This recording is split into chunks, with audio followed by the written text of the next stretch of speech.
আমাদের নিবন্ধন বাতিলের কোনো কিছু হবে। একদম আল্লাহর কসম এটা আমি জানতাম না। কারণ আমার সাথে কারো কোনো দ্বন্দ্ব কোনো নাই। কোনো দল নিয়ে আমার কোনো আসলে ইয়ে নাই। আমি তো আসলে তনিরই চিনি। অত আগ পিছু জানি না। তো তনির হলো একটা জিনিস আমার কাছে ছিল। তো যেহেতু ও আবার ডাকলো, আমি ভাবলাম যে জিনিসটাও দিয়ে আসি। তো ওখানে যাওয়ার পরে আমি এরকম একটা হুলস্থুল কাণ্ড দেখলাম। বুঝছেন? কিন্তু আমি কোনো কথা বলি নাই। একদম টোটালি। হ্যাঁ, আমি আসলে এটাও জানি না যে এরকম ওরা যে নিবন্ধনে এরকম স্পেসিফিক নাম নিয়ে বলবে। কারণ আমার মানে এটা আসলে আমি এটা পক্ষপাতী না। আমি জানলে আসলে যেতামও না। তো এটা ভুল হয়ে গেছে আরকি আসলে কি করব। ওরা তো ধরেন আবার আন্দোলন রিড করবে, এই করবে, সেই করবে। আমাকে তো যদি ডাকে আমি যাব না। এইটা হলো মাথায়।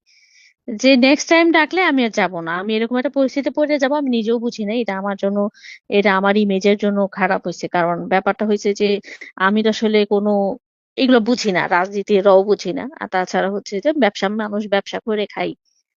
পেটে ভাতে বাঙালি। বুঝছেন? দিন আনি দিন খাই। এই টাইপের মানুষ। তো আমার আসলে ওগুলা নিয়ে কোনো ইন্টারেস্ট নাই। উদ্যোক্তা হিসেবে সত্যি কথা তনিরে পছন্দ করি। আমি শুধু তনিরেই চিনি। নীলা শাফি বা ওখানে আর কে কে ছিল আমি চিনি না। তনিরে চিনি যে তো একজন ব্যবসায়ী, আমি একজন ব্যবসায়ী। তো সেই হিসাবে চিনি। আর ওর একটু আমি পছন্দ করি কারণ হলো মানে ও একটু প্রতিবাদী। ধরেন কেউ কিছু বললো একটা গায়ে দিয়ে কথা বলতে পারে সাহস এটা সবার থাকে না। তো এই জন্য আমি পছন্দ করি একজন সাহসী নারী হিসাবে। তো ওর একটা আমাদের একটা মানে ওর একটা অ্যাওয়ার্ড ছিল আমার কাছে। তো ওই অ্যাওয়ার্ডটা আমি ভাবলাম যে দিয়ে আসি। তো যাই হোক এই এরকম একটা বাজে সিচুয়েশনে পড়ে যাও নিজেও বুঝি না। করার পরে তখন আমার মনে হলো যে আসলে এখানে ঠিক হয় নাই।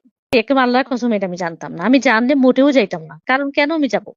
তাই না? কারো কোনো দলের তোর সাথে আমার দ্বন্দ্ব নাই।